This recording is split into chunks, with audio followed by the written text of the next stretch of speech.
Bienvenue dans votre chaîne préférée, l'information en temps réel, la République de l'info. Avant de commencer, n'hésitez pas à vous abonner à la chaîne et d'être courtois dans les commentaires.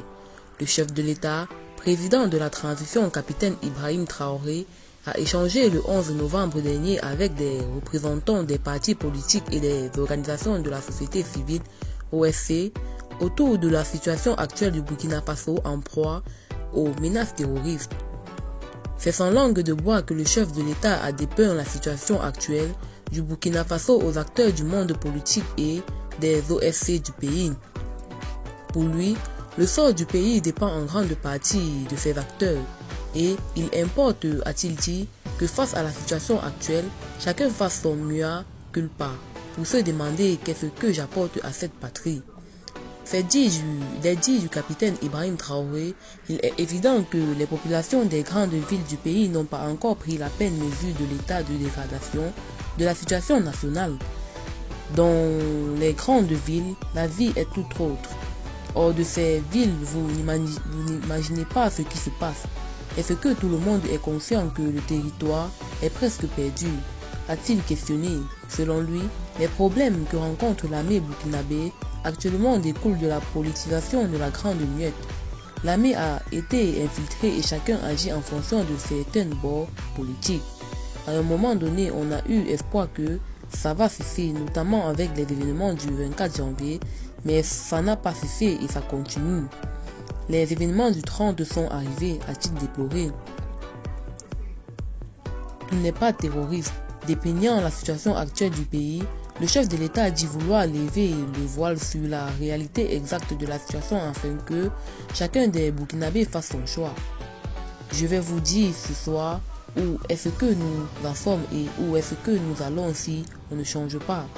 Et à partir de cet instant, chacun sera libre de son action future, soit pour la patrie ou contre la patrie.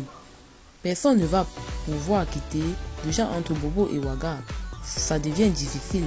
C'est lorsque la route sera coupée que certaines personnes vont prendre conscience. Parce qu'il n'est pas permis à tout le monde de prendre l'avion entre Bobo et Ouaga. Si c'est ce pays que nous voulons, allez-y, a-t-il martelé. Dans cet exercice de franc-parler, le tombeur du lieutenant-colonel Paul-Henri Sandagao n'a pas manqué de revenir sur les origines du terrorisme. Pour lui, c'est la mauvaise gouvernance que le pays a connue depuis plusieurs années qui a contribué à alimenter le phénomène terroriste. J'ai marché pour traverser le Sahel, il n'y a rien là-bas. Qu'avons-nous construit? Qu'avons-nous fait de sérieux dans cette zone? Qui en est responsable, c'est nous. D'où viennent les terroristes? Pourquoi le terrorisme? Tout n'est pas terroriste. C'est nous qui avons créé cette situation.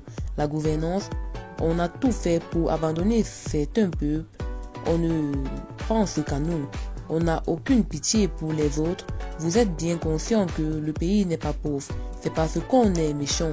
La seule route, Kongoussi-Djibo, répond date des années 1950. J'ai écrit un rapport en son temps. La guerre n'était pas encore là. On n'a rien fait. Qui est responsable? Il faut que chacun fasse son introspection, a interpellé le capitaine Traoré tout en appelant à un échange de mentalité. Eh bien, c'est tout pour cette note d'information. N'hésitez pas à mettre en commentaire vos impressions et à très bientôt pour une nouvelle note d'information.